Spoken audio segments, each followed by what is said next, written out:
Demons Discuss, Take 66, The One With Lovesickness.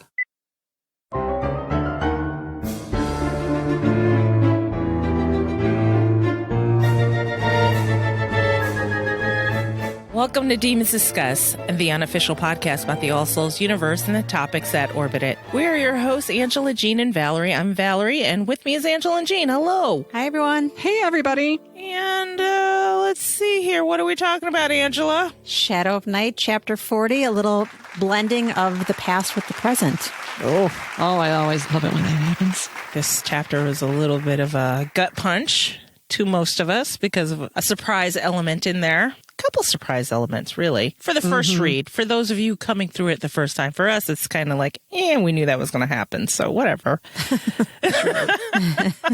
we were prepared. Yes, we were. I have to say, the first time, though, I've already been conditioned for these anomalies. I wasn't expecting an anomaly, but I was not so disturbed. Like, what the hell's going on now? Yeah. Wait a minute. Where are we? Yes. What is this shit? That first one was something else. Yeah, with Rima. Rima in some dusky old freaking library. And some sweaty guy. The sweaty guy and the lazy boss. Yeah. Oh, God, talk about a horror show. And see, you can tell we've all been there because, the way we all recoiled when we thought about it. Yes. Yeah, so it's just like, All right, let's talk about Patreon, shall we? Let's do it. Always. We have no ads besides this one. Anyway, interrupting our conversation because of listeners like you. They supply us with the cash that it takes us to run this podcast. Also, we're nonprofit. Everything we make Goes back into the pot. gets folded back into the podcast and operations. None of this goes to us personally because we have jobs for that. Mind-numbing, day in, day out jobs. So, yay! Yay for that. Thanks goes to our patrons who keep this operation sustainable for us. And all we have to do is show up, record, edit, mix, master, review, produce notes, publish, and promote. That's it. And don't forget the marketing and graphics. Oh, yeah, marketing and graphics. But that's it. So, thank you. Yay. Jean, it's your turn. Tell our listeners about the benefits of becoming a patron. You do your thing. Just $2 a month. $2 You a month. get us every week with the after show, which is a rare treat. Is it Get us unplugged. Actually, it is. If I do say so myself, it is pretty entertaining, and it's kind of a slice of life, and you get all kinds of things. Book recommendations, TV reviews, commentary on the judicial system, the political system, the HVAC system in our houses, Right. the occasional ghost story. Right. So $1 a show there's a hell of a lot of entertainment there. There is. And if you want to up your level to something higher, that marketing and graphic stuff becomes all kinds of excellent exclusive swag, tote bags, magnets, stickers, stuff that we'll be telling you about in the near future, our cool new holographic stickers. Who knows? There may be t-shirts. We'll see. They are at the highest level, but you know what? That level sold out, so... Yep, that's an unavailable level. Yeah. It's an unattainable level at this time. So if you're interested in joining, go to patreon.com/Demons Discuss. And I forgot the most important thing. What? Our undying gratitude. Oh, yay. Aww. It's true. Yeah, we are so thankful. Demon love counts for something. Absolutely. Let's go to discuss her emails. So who wants to go? Sounds good. I have one from Zoe. Hey, Zoe. Hey, Zoe. She says, "Hi, Angela, Jean, and Val. So chapter 40. For this last anomaly chapter, we're at Sept-Tours as Ysabeau is reading the newspaper article about Master Harriet's spyglass, Jack, and then a heart emoji in parentheses, being found in New England in the 21st century. Not surprisingly, we have a lot to catch up on. It's been a while, but we seem to get it all in a rush. In a few short paragraphs, we learn that Ysabeau has a myriad of guests, all creatures, species, and one human. Sophie and Nathaniel's baby, Margaret, has been born. Marcus and Sophie are now very much a couple. They're in love. And Marcus is stressing that they can't persuade anyone to sell the telescope. Then the almost throwaway reference to the events of May. Wait, what? Where? When? Question mark. Yep. I remember the first time I read those words. I literally went back, desperately searching to see what I'd missed. Every time it's the same. And when Sarah says, "Tell me that Emily is still alive," it's the same feeling of shock, sudden, out of the blue, horrible and unexpected. Ysabeau's news that the kids are coming home is good, but this short chapter leaves a sad/happy aftertaste. And despite the amount of information offloaded, there seems to be more unsaid than said. I agree. Mm-hmm. Man, and then we had to wait 4 fucking years to find out what happened. This is true. Was it 4 years? I'm still bitter about that. It was Yeah, 2 years. Almost 4 It was years. 2 years. 2 years. It felt No. like 4. Yeah. It was dog years. Oh, I'm sorry. You're right. Okay, it was 4 dog years. It was 4 years to find out about damn Phoebe and Marcus. It I'm was sorry. the Yes. dark ages. Yes. Yeah. God. On a All cheerier right, 2 note, fucking years. on a cheerier note, my favorite Ysabeau moment appears in this chapter, taking the clippings from the newspaper with her fingernails. Yeah. She must have killer nails. Mine break when I look at them. I hope that makes it to the show. That's all for me for now. Take care, ladies. Your demon in training, Zoe XO. Thank you, Zoe. I want to promote her to demon. She's Yes, not a demon in training. Demon. She's completed her training. And the other fun thing about the fingernails and the newspaper clippings, it's very Morticia. Yes. It is. Didn't Ysabeau cut her flowers like Morticia in Discovery of Witches with her fingernails? She does. Yep. Yes, she does. I love the Morticia shout outs, even if I can't count years. Don't lose track of time. It felt like 4 years. It I got felt like stuck 4 in a years. time clock. It's the time loop, Gene. It's the time loop. What do you have, Gene? I have a discusser email from Caroline. Hi, Caroline. Yes, Caroline. Thank you for sending this in. Hello, demons. I've finally caught up with my reading and have just read the last few chapters. Here are my thoughts on your questions. The last anomaly. I find it hard to believe that this telescope would appear now. Wouldn't Diana have instructed Gallaglass to do one of 2 things to make sure this stayed in the hands of the de Clermonts or to get the telescope published? This turning up with the mousetrap doesn't help. Perhaps this telescope might have changed the course of history drastically, but I can't see Diana wanting this knowledge becoming public until they've returned. Revelations. Ysabeau really understands Diana now, which is a really great sign for the future. Phoebe will probably become a matriarch at some point in time, too. She seems to have the temperament for it. Emily's death. I found that difficult to understand, that there was little explanation in this book apart from sacrificing herself to save the others, and I do hope the TV series does a better job of this in season 2. My thoughts on the reread of Sun, I definitely got a lot more detail in the second read, especially the scenes between Diana and her father, and also Andrew Hubbard's demeanor, certainly knowing the plot of the Book of Life. Sun is my favorite book as historical facts and people make it more real. Caroline. Thank you, Caroline. Thank you, Caroline. And she follows instructions and prompts, too. I love that. Yes. It makes my lawyer heart happy. I have to comment, though, because whether Diana was being careless, no, I think she was purposeful. Just like Ysabeau said, she meant to send it out that way. She had some kind of witchy tingling in her brain saying, oh, this is how I'm going to send my message back to them and let them know we're on our way back. She's, Yes. the equivalent of picking up her cell phone and calling them right quick and say, okay, we'll be there in a few.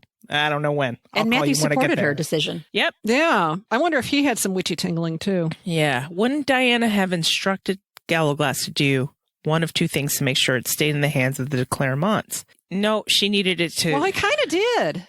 It did, and she needed it to get published. Yeah. I mean, and the other thing was, too, he was very well, we'll get into this when we get to the chapter, because it's a very artful way of doing it, too. Yeah. All right. Who's next? Me. Who do we have next? Me. Let's see here. Mine is from Chloe. Hi, Chloe. She says, almost there, demons. So chapter 40. I was surprised to find another anomaly chapter, and they always throw me because I expect to read more about Matthew and Diana. Like Angela, where's Matthew? Damn it, isn't Baldwin in this one either? Right. Watching Phoebe trying to manage the de Clermonts and navigate this world she didn't know existed was extremely entertaining. Sarah makes me so angry. It makes me want to slap her. Okay, wait till you have kids. You're going to understand Sarah. Yeah. I swear. Ysabeau has opened her house to Sarah and Emily to protect them, but Sarah insists on behaving like a spoiled teenager. Okay. The fact that Emily died, I think, didn't register the first time I read Sun. I was too caught up with Diana and Matthew to really care about the present time. So that's all today. I can't wait to start the Book of Life. Your vampire down under, Chloe. Thank you, Chloe. Thank you. Thank you, Chloe. Yeah, Sarah's not for everybody. She's for me. Sarah, you know what? Sarah's for me now, too. She's my Elizabeth Warren. Yep. Out of fucks and full of facts. That's right. She's definitely an acquired taste. Mm-hmm. And once you get older, you'll understand why. Yeah. After having the kids, you'll be like, oh, I get Sarah now. Mm-hmm. All right, so let's start the wagon. This chapter discussion is brought to us by Catherine Corp. Thank you, Catherine. Thank you, Catherine. Thank you. All right, so when we left off in chapter 39, we had just run through our moving day checklist. We said our goodbyes, made plans, mapped out a route to return to 2010. We open up chapter 40 and realize that we beat Matthew and Diana to 2010. I mean, we're here before they are. Right. Yeah, I wonder if they had like a witchy version of those old school flip over AAA trip kits. I mean, that's kind of like a human version of not magic. Isn't it? True. I miss those. It's like sometimes I love being able to turn over to the next page. A triptych. Yep. Yes, and I'm sorry, Garmin just does not give the same level of satisfaction. Sure as doesn't. flipping over Neither that does page. Siri. I'm sorry, I already digressed.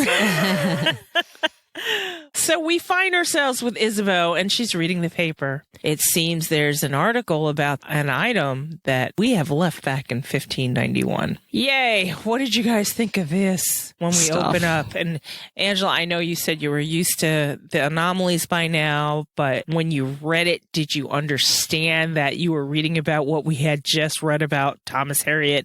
Do you know what I mean? I did, and I was happy that he got his credit. Yes, and I was excited to find out, okay, how is it going to pop, the details of how and where it pops up. Those were have been so meaty and fun. And Right.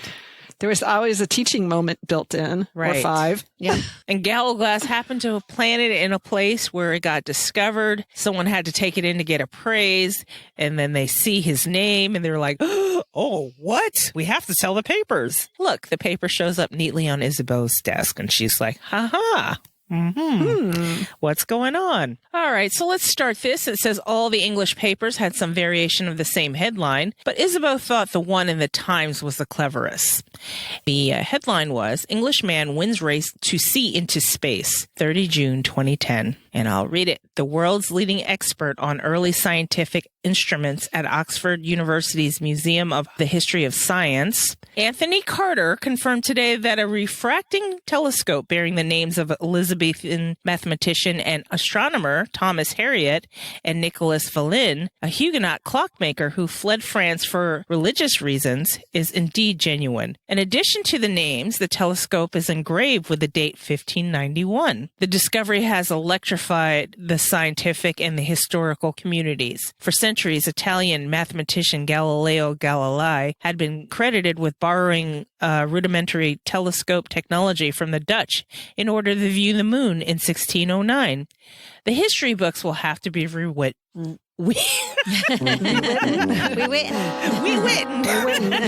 Rewritten, said Carter. Thomas Harriot has read Giambattista della Porta's Natural Magic and become intrigued with how convex and concave lenses could be used to see both things far off and things near hand, both greater and clearly. Thomas Harriot's contributions to the field of astronomy were overlooked in part because he did not publish them. Publish or perish. Preferring to share his discoveries with a close group of friends some call the School of Night. Under the patronage of Walter Raleigh and Henry Percy, the Wizard Earl of Northumberland, Harriot was financially free to explore his interests. No mention of Matthew there, though, huh? Yeah. Mr. Moneybags. I like Mr. Moneybags was on the down low. Yep. I like how you said patronage too. Hey. It's the original Patreon. That's right. Yeah. Mr. I.P. Riddle discovered the telescope along with a box of assorted mathematical papers in Thomas Harriot's hand, an elaborate silver mousetrap. Also signed by Vallin. He was repairing the bells of St. Michael's Church near the Percy family seat in Alnwick when a particularly strong gust of wind brought down a faded tapestry of St. Margaret slaying the dragon, revealing the box that had been secreted there. Uh-huh. It is rare for instruments of this period to have so many identifying marks, Dr. Carter explained to reporters, revealing the date mark stamped into the telescope, which confirms the item was made in 1591-92. Why did it say 92 also? I don't know. Okay. That's weird. Typo, maybe? Continuity error? Maybe it's just historian speak that even though it definitely says 1591, that we're not going to believe it. Yeah. We're going to give a date range. Yeah. Give it a window. A margin of error. Yeah. Yeah. We're building in a margin of error, even though we don't need one. Right.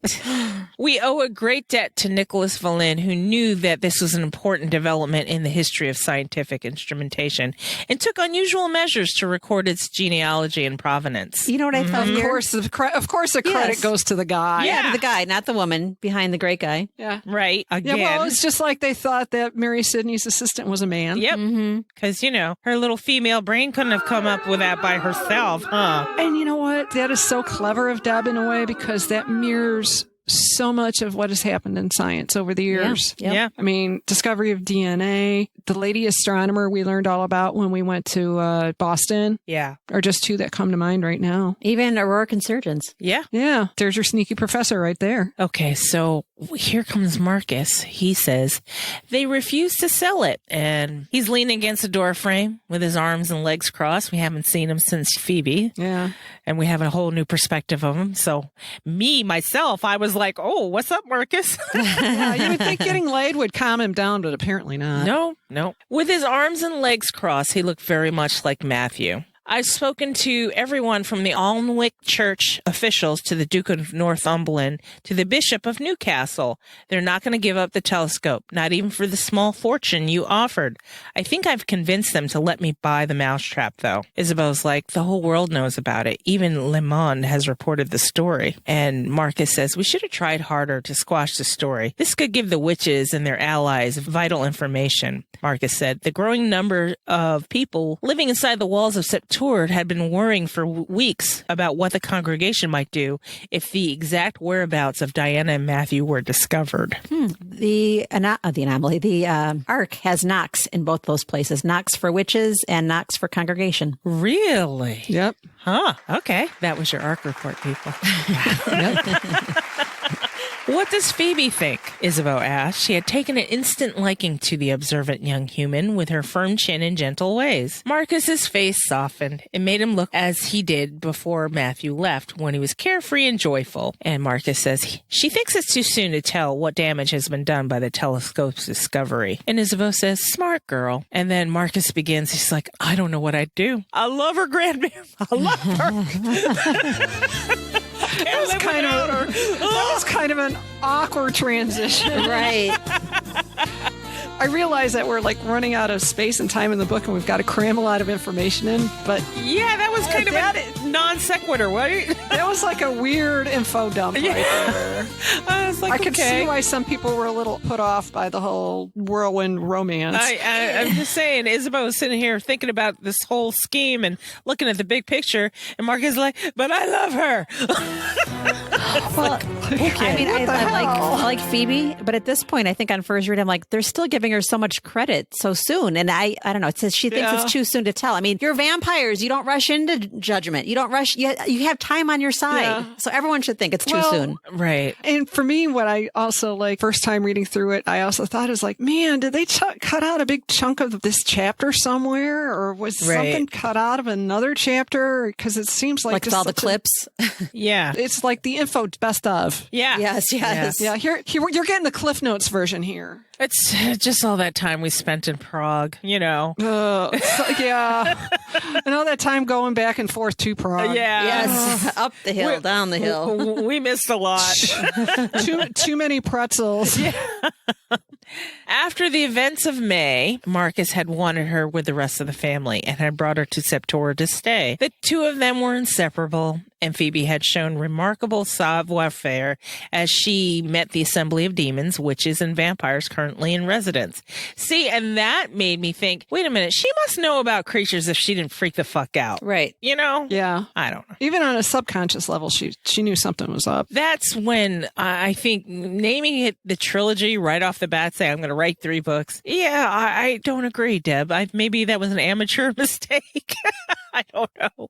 This is her first novel, so I mean, this is her first series of novels, so she didn't know. I think so. I mean, she considered it one story, and if she could have published it in one story, she would have, but that's not how commercial publishing happens. Right.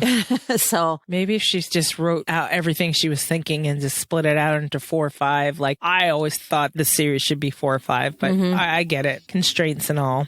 Let's see here. If she had been surprised to learn that there were other creatures sharing the world with humans, she had not revealed it. Most likely she knew they existed. I'm thinking. Maybe not. I don't know. Maybe they're just painting her as a cool cucumber and, nothing rattles her. Well, in the beginning of Times Convert, they're her family, I mean, they're not totally relaxed, but they're accepting. Yeah. Maybe it happens because she's a diplomat's daughter. Yeah. And she's got to deal with weird people anyway, so. Well, here's the other thing, too. I mean, we don't know how many generations her family has been in service. Mm-hmm. True. In the diplomatic service. It could very well be that the Taylors have been doing this since Elizabeth's time or since King Charles's time, when monarchs still knew about creatures and dealt with creatures on a regular basis. And who's to say that they still don't? Yeah. And then they had to read in their diplomats and all the associated characters. I get it. Yep. Membership in Marcus's conventicle had swelled considerably over the past months. Matthew's assistant Miriam was now a permanent resident in the chateau, as were Philippe's daughter, Varen, and her husband Ernst. Galglass, Ysabeau's restless grandson, had shocked them all by staying put there for 6 whole weeks. Wow. All right. Even now, he showed no signs of leaving. Sophie Norman and Nathaniel Wilson welcomed their new baby, Margaret, into the world under Ysabeau's roof. And now the baby's authority in the chateau was second only to the de Clermont matriarchs. With her grandchild living at Sept-Tours, Nathaniel's mother, Agatha, appeared and reappeared without warning, as did Matthew's best friend, Hamish. Even Baldwin flitted through occasionally.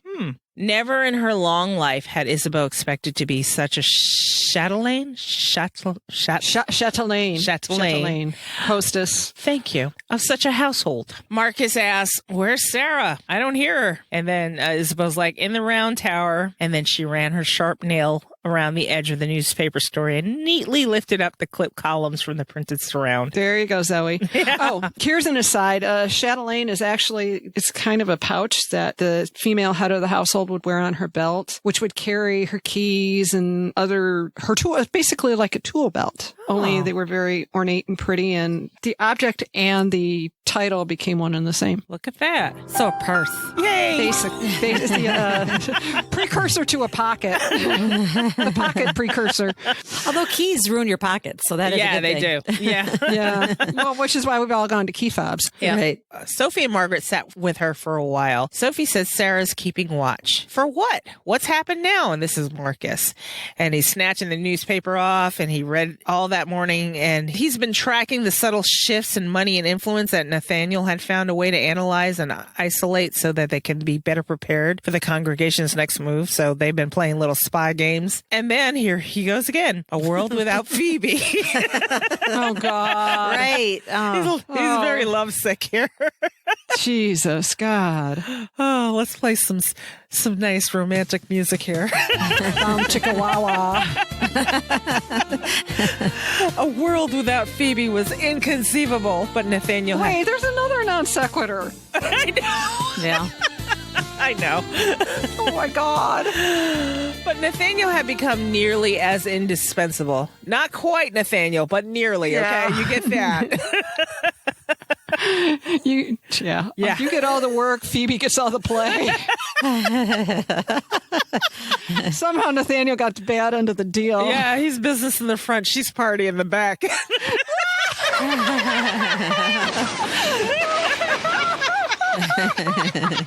Oh, my God. Gee. I don't know what happened. Oh, my God. There's mud in that ditch. Steven, we need the tow truck.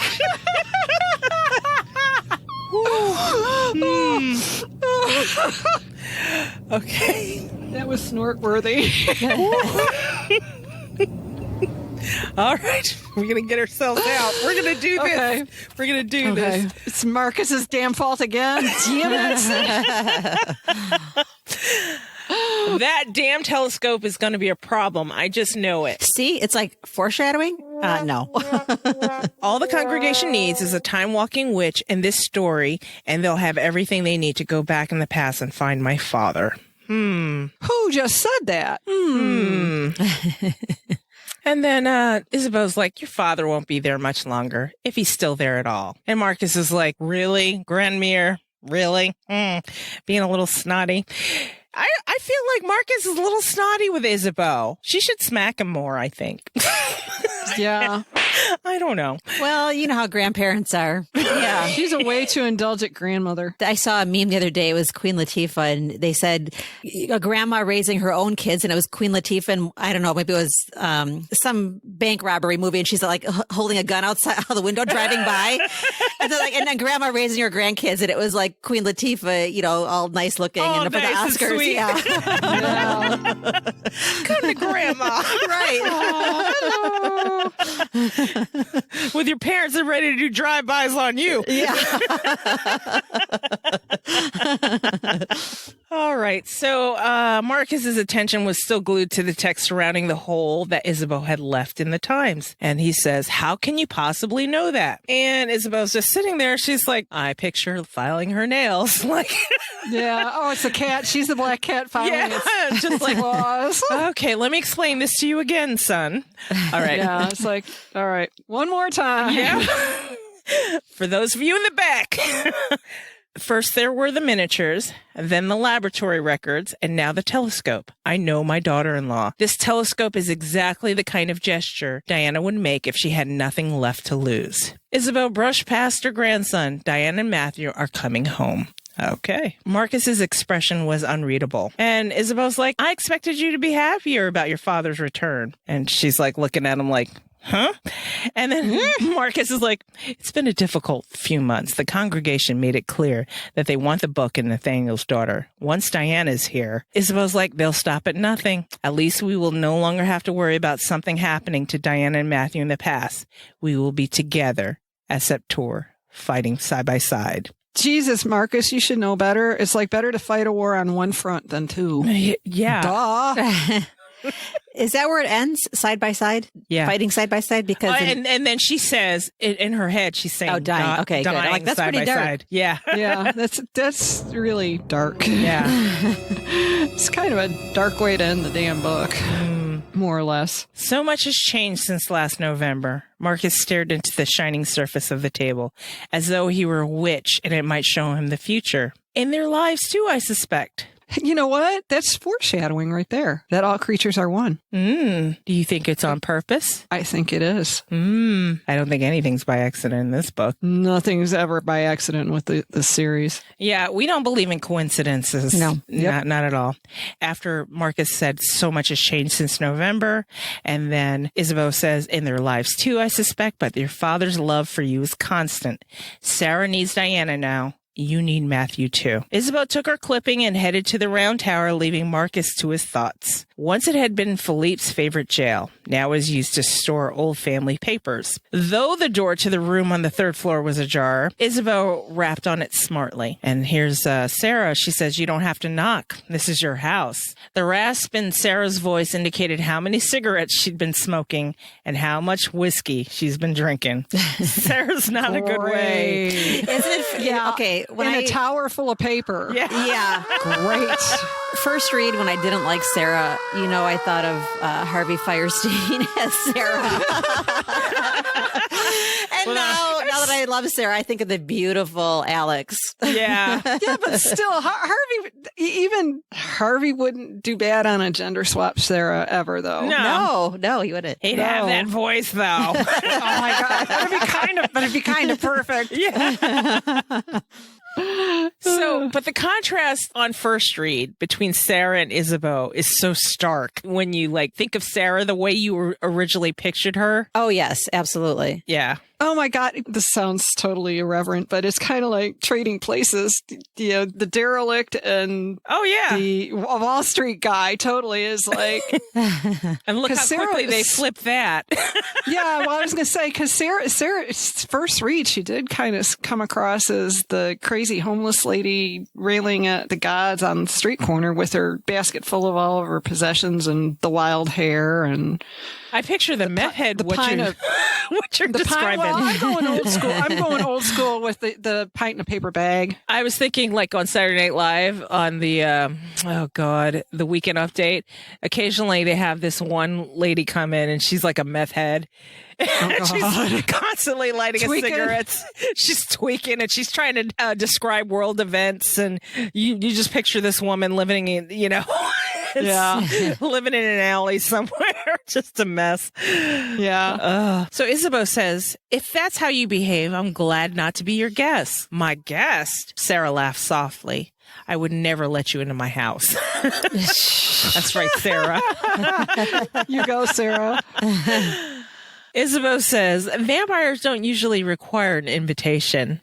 Ysabeau and Sarah had preferred the art of acerbic banter. Marcus and M had tried without success to persuade them to obey the rules of courteous communication, but the two clan matriarchs knew that their sharp exchanges helped maintain their fragile balance of power. You should not be up here, Sarah. And then Sarah's like, well, why not? Afraid I'll catch my death of cold? Sarah's voice hitched with sudden pain, and she doubled over as if she had been struck.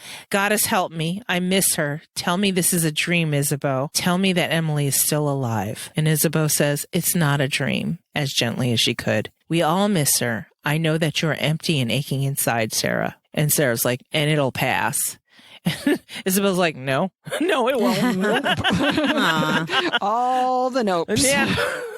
I mean, they really do have the same attitude. Their delivery is different. Yeah. Mm-hmm. So Ysabeau explains, every day of my life, I yearn for Philippe. The sun rises and my heart cries out for him. I listen for his voice, but there's silence. I crave his touch. When the sun sets, I retire in the knowledge that my mate is gone from the world and I will never see his face again. Sarah's like, if you're trying to make me feel better, it's not working.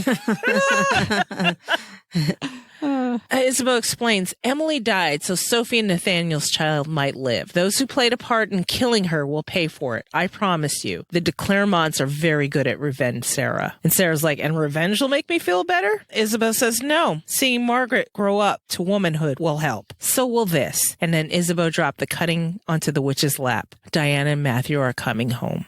And that is the end of that short little chapter. Yay! Any thoughts?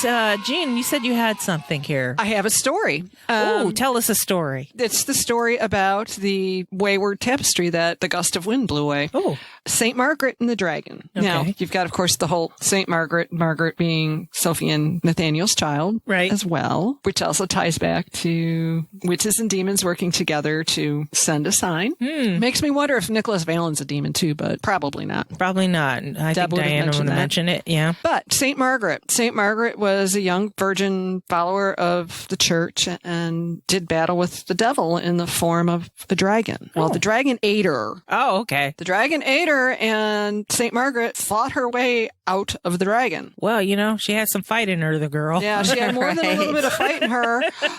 Survived the dragon trying to kill her, and basically cut her way right out of the dragon's stomach, killing the dragon, which I thought was a lot more glamorous than St. George and just the plain old on horseback cutting his head off. Had a little bit more style. Glamorous or more gruesome? I don't know. I don't know.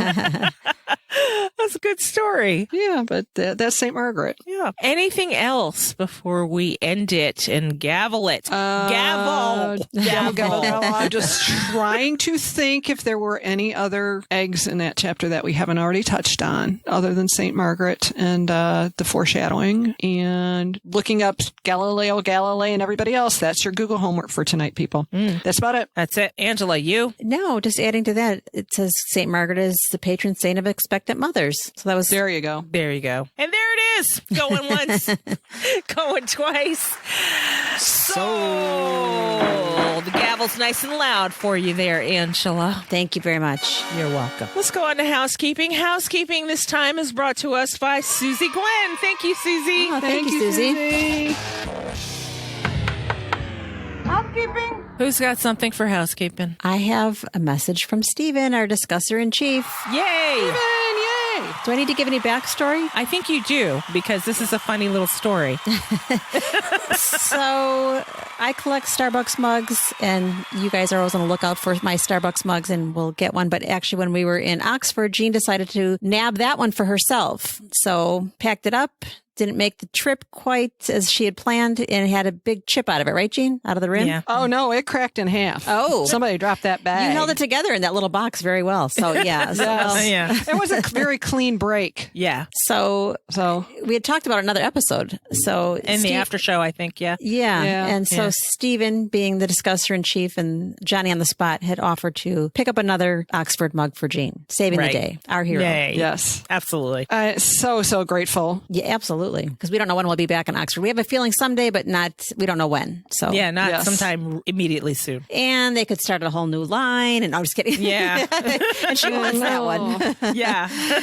So he writes, so I don't know if I mentioned this before, but I'm a bit of an Italian espresso snob. I have both the Lavoni lever machine and the Gaggia electric pump machine. I froth up milk with the Lavoni steam wand for cappuccino and refine the bean grind and tamping pressure for espresso shots with good crema with no bitter or burnt taste with the Gaggia. What I don't do is add sweet flavored shots to tart up my coffee. To turn up my coffee. Anyway, today I compromised my purest principles and I went into the branch of Starbucks in the city of Oxford for the explicit purpose of procuring a new mug for Jean. All I need now is Jean's mailing address in order to forward the mug to its new owners. Best regards, your discusser-in-chief, Stephen. Thank you, Stephen. Stephen, thank you so much for lowering your standards just Yes. for me, just for a minute. Right. I hope it wasn't too traumatic. Thank you so much. I did write him back and said, congratulations on making it to the other side of that turmoil. Thank you for your toil. Yes. And being a brave soldier. Yeah. You know, he Yeah. side-eyed the machines, though, in there. Oh, God, big time. He probably mention the side-eyed beans. everything. Yeah. Yeah. What is this? And Burnt stuff. and all that tarty syrup stuff. On Yeah. Yeah. Mhm. You don't want to tart up your coffee, guys. Then we won't talk about the smoked butterscotch latte I picked up this morning on my way back from dropping Absolutely off not. Agatha Proserpina for her service. Jean, what do you have? I have a lovely email from Persephone, Hi, Persephone. and it's regarding chapter 39. Oh. Hope all is well with you guys. I am still so enjoying and appreciating your wonderful, heartwarming podcast. Thank you for battling through the travel and work commitments and Jerry's audio interference for us. Oh, you're welcome. We're trying. I know. It's a daily battle. Yep. Regarding chapter 39 of Sun, overall, for me, there seems to be a quickening of pace in this chapter and the distinct notion that time is running out for the story. A bit like that sinking feeling you get at the end of a holiday when you sober up and know that the reality of work has to be faced. For me, the tying up of the loose ends seemed to be done without much detail, making me feel quite anxious about 16th century Matthew, Gallowglass, and the poor children. However, I found the farewell scene with Goody Alsop very touching. It was as if she had been holding out for Diana to complete her training, and now her age and the burdens of life have caught up with her. I can absolutely see the actress Sheila Hancock nailing this scene for the TV series too, both demonstrating Goody's frailty and the acceptance of sadness, but also her amazing inner strength. By contrast, I found the farewell scene with Andrew Hubbard puzzling. I could not understand why Diana chose a creature she was repulsed by to take care of the children. Is it another ploy of the goddess to lead Diana to entrust their young lives to him? After all, he does prove in the next novel to have been a good guardian to Jack. Moreover, I am always astonished that Diana continues to take risks that will hurt and bewilder Matthew, such as letting Hubbard taste her blood. Did she not remember that giving a vampire blood would tell him such a lot about her, such as her real name? Duh. Although she's very pleased with herself, she manages to outwit him. I am troubled that she wants Hubbard to do this tremendous favor. That is, parenting a little defenseless boy who Diana seems to be living without too much pain, actually. But she does it in what seems to be a mean-spirited, dishonest way. Have I missed something, and am I judging Diana too harshly? Yeah. That's just little. me. I don't know. Maybe. Yeah, I don't know. We'll see. Meanwhile, poor Matthew is haunted by the knowledge of Walter's future and spoils his farewell to his friend. I don't think Matthew gets enough sympathy for the difficulty he has faced throughout his stay in 1590, having lived it already and having to face it all again with 21st century perceptions and sensitivities. He can't win. If he behaves like a 16th century prince, we give him hell, and if he tries to do things differently this time around, he mostly fails and disappoints us again. Yeah, it's Matthew. Hot mess. If we didn't have the hot mess, I think we'd be even more disappointed. Yeah, that'd be a disappointment. Be like, sound like you on the TV Yeah. show. Where's our hot mess, Matthew? Wait, what did you do with my Matthew? Is he hiding in the closet somewhere? Yeah. Let him out. Okay. The telescope episode for me, although his interesting historically, just increases the pathos of Jack being left behind without Matthew and Diana. You said Jill. Jack and Jill went up the hill. Yeah. When Matthew uses the telescope as a metaphor with the idea of comforting Jack in the future, all I can think of is the little lad suffering his night terrors and wondering where the hell his adoptive parents have gone without telling him.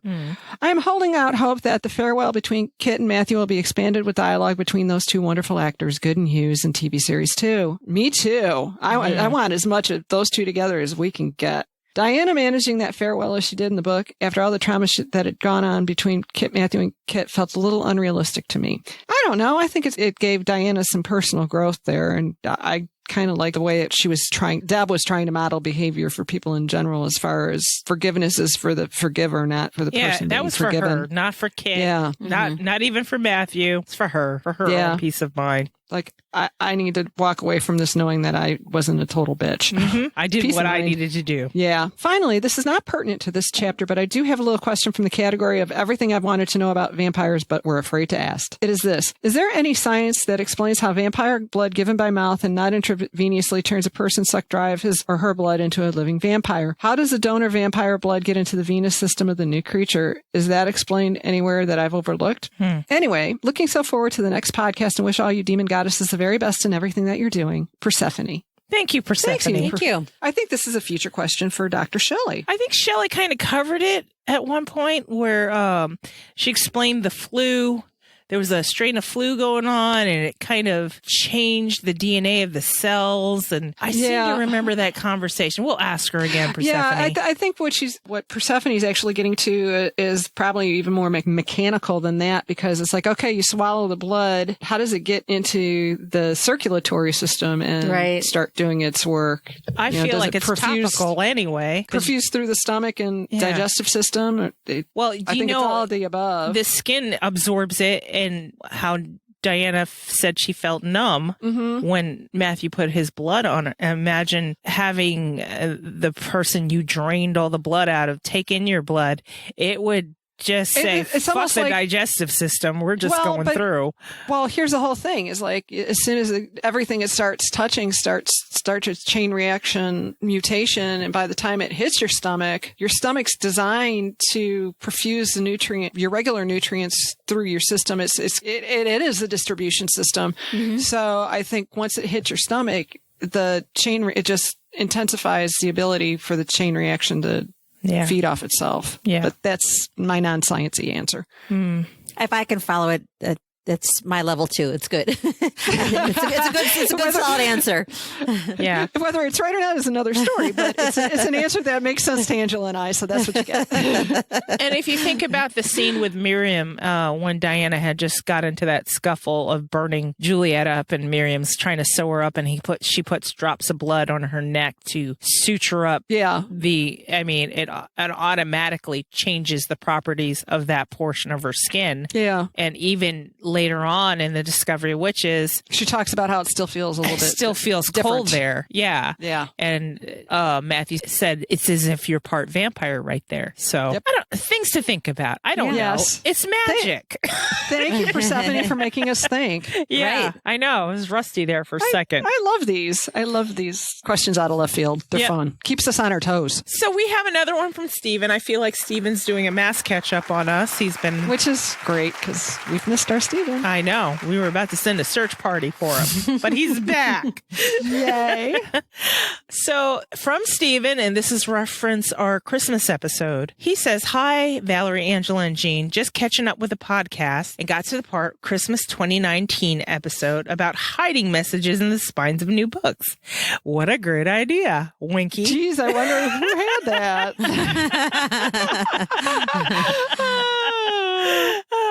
So he put a winky emoji. Oh, that reminds me. We got to do the emoji contest. Not this time. Next time, I think. Next time. I have been on a bit of a hiatus myself recently. In this case, forsaking the delightful demons for Drew Hayes audiobooks, specifically his superpowered series and the spin-off, Corpies. Take care, Stephen. All right. We'll have to get a review, Stephen. Send us your thoughts on the books and let us know if it's something all the discussers need to pick up. Yep. Okay, so here we go. We're going on to Save for the Show. It's left field, but we're going to tie this into the trilogy, okay? We're going to do this. This episode, Save for the Show, is sponsored by Amy Austin Taggart. Thank you, Amy. Thank you, Amy. I hope you're feeling better. Save it for the show. Save it for the show. Guys, save it for the show. All right, so the topic is, let's talk about relationship reflections and the very loose and sloppy way we're tying it into the all-souls universe. So this came up yesterday.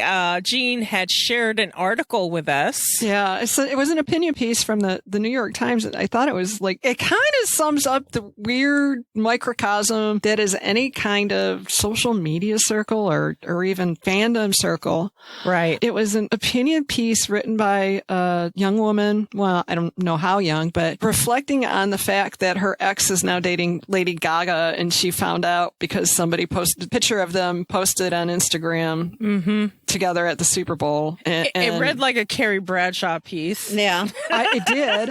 But it was like, but she also had some really interesting perceptions in there about real life, whether real life is reflected in social media and, like you said, reflected relationships. Yeah. And how she chose to deal with the fact that her ex, who, by the way, not somebody anybody's going to kick out of bed for eating crackers. Dude was fine. Oh. Not fine.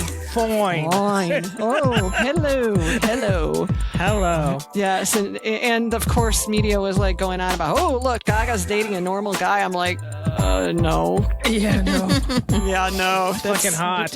That's not what real normal looks like. All right, to bring you guys back, and I'll put a link to this in the show notes. The piece is called, it's an opinion piece, "My Ex-Boyfriend's New Girlfriend is Lady Gaga," and it's by Lindsay Krause. But what I love about the whole piece is how she kind of flips it on its ear as far as like, well, he traded me in for a better model kind of thing, which I don't think is how any of that happened. But, instead of the self-reflection about what about me isn't good enough. Right. She's like, well, shit, I'm going to be more like her and be bolder. And, she looked at the fact that a guy that loved her is now with someone like that as, hey, I there's parts of me that are like that too. I need to bring them out more. And what she did with it, she turned it into a positive by, yes, putting it out in the universe, writing this article, allowing herself to be vulnerable to the public at large, because we all get a little stalkery. And then what made me think we could tie this back is like, what if Kit had social media? Oh, man. Oh, gosh. God. Kit in the 21st century? Oh, my good God. Oh, talk about stalking. Well, yeah. And let's also talk about Galaglass in the 20th and 21st century. He had social media.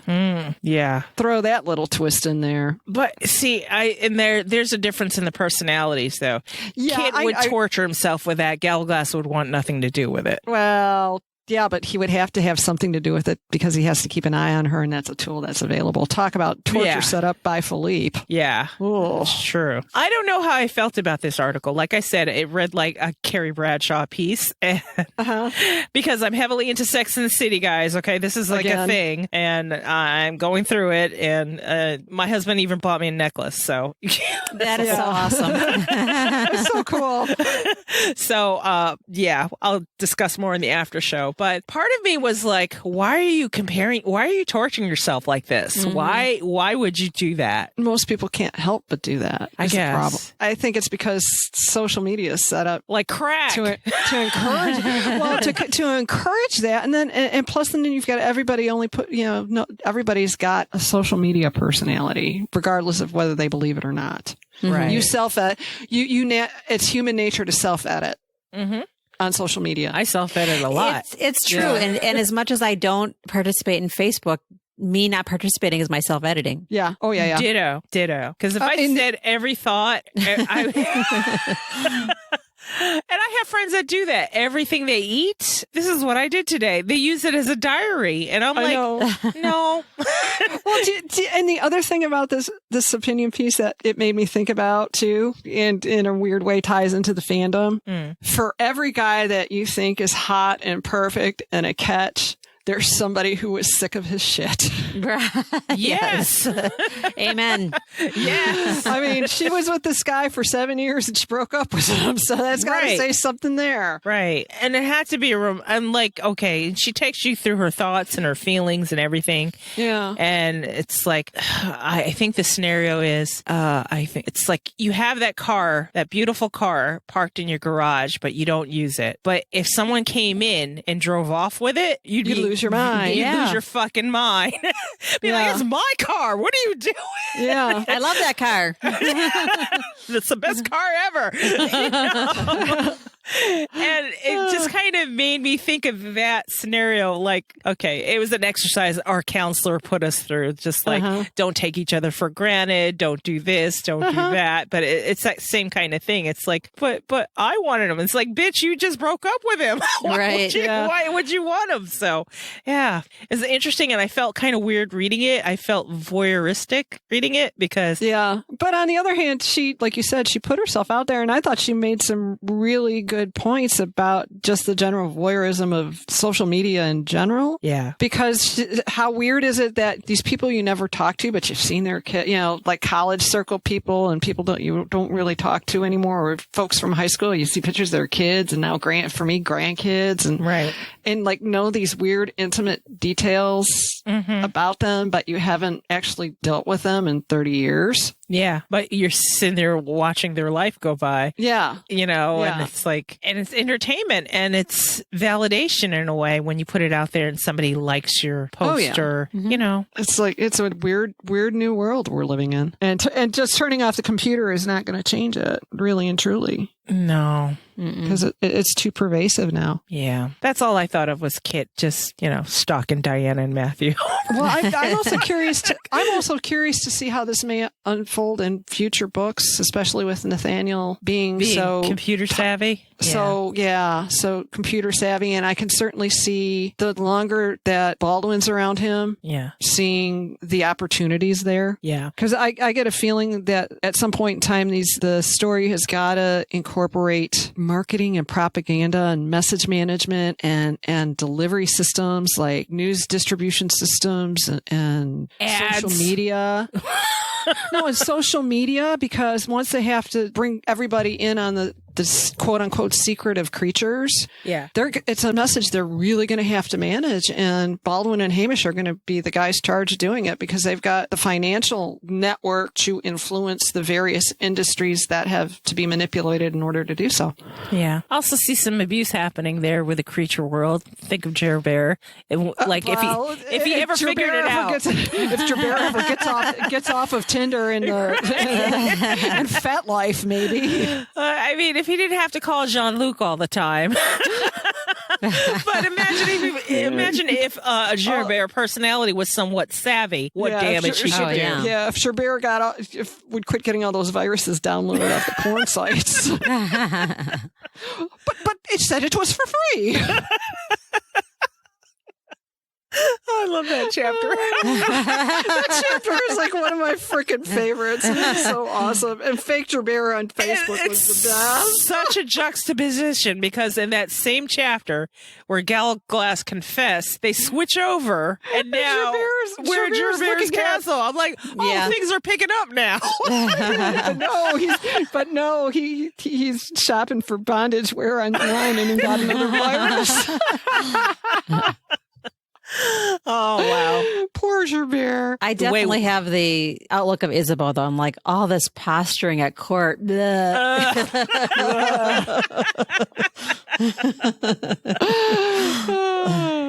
it is. That's our sloppy tie-in to the All Souls universe.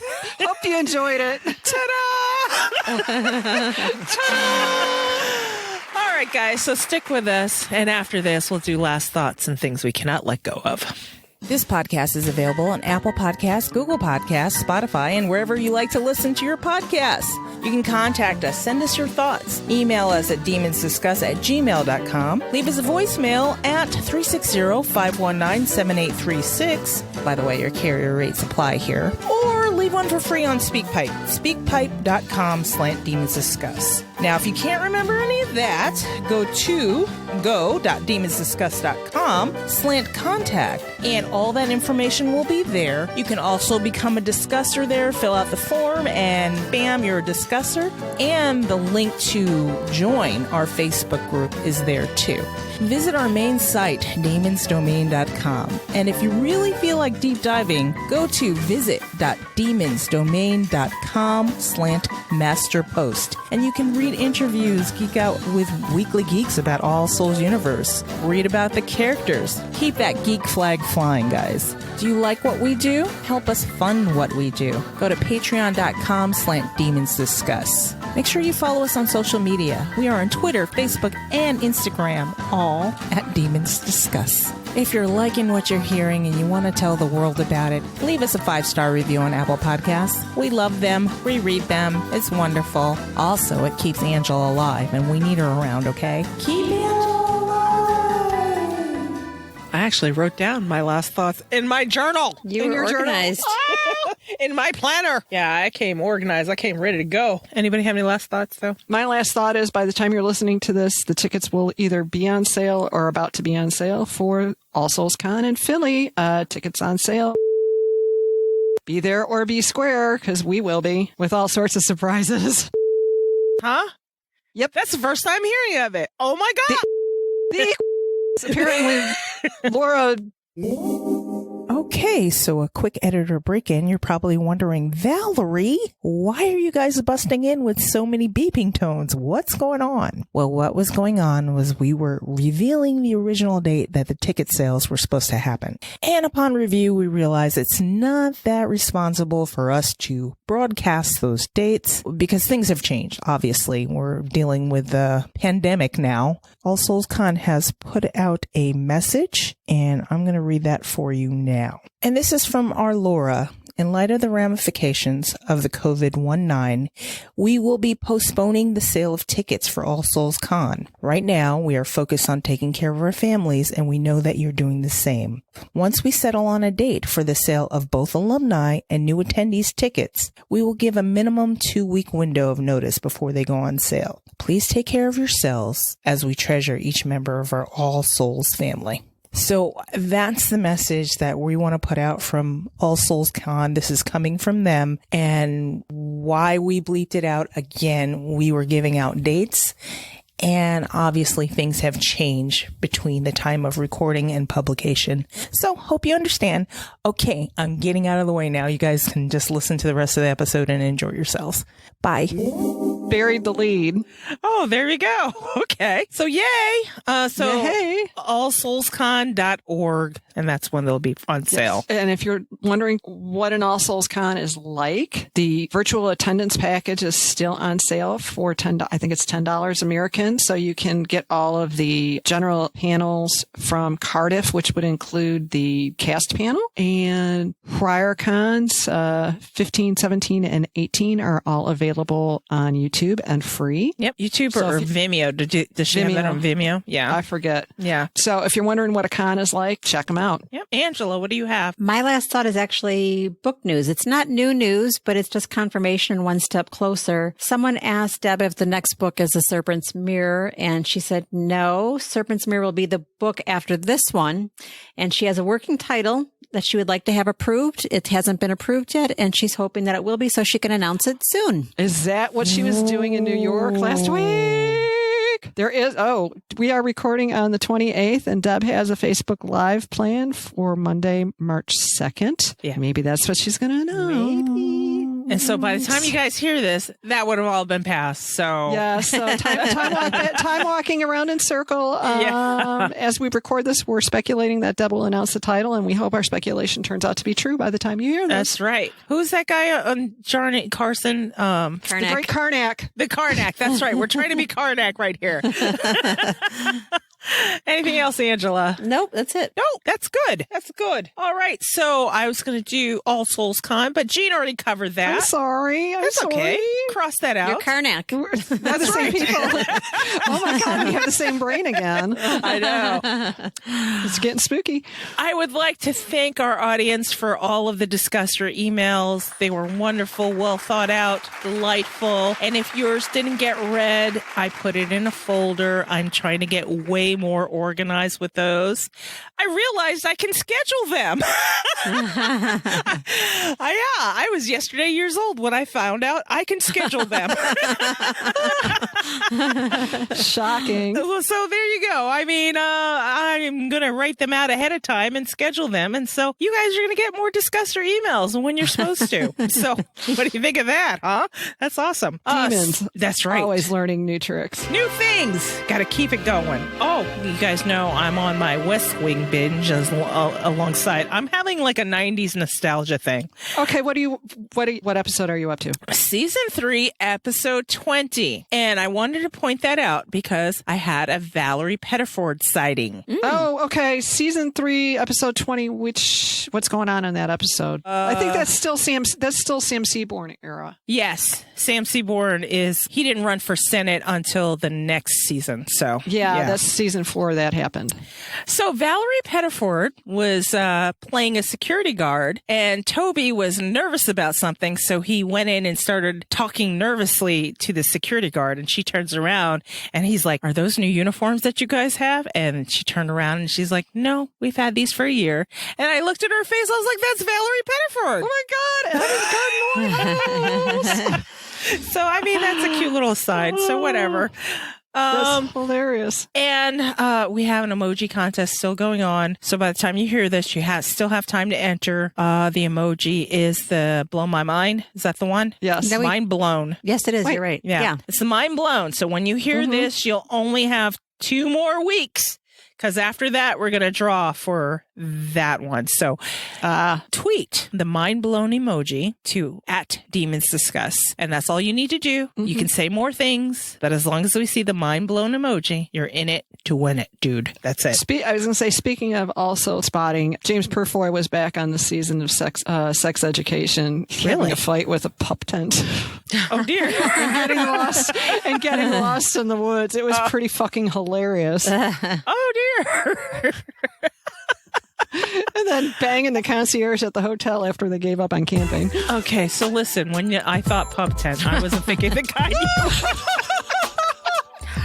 I thought the same as you, Val. Okay, see? We're the dirty buddies this time.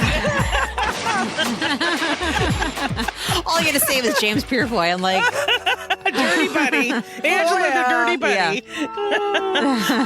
All right, I think we better go. So on that note, let's say goodbye, everybody. We need to go to the after show. Bye-bye, everybody. Bye. Demon kiss. We'll talk to you in a fortnight. Bye. Bye.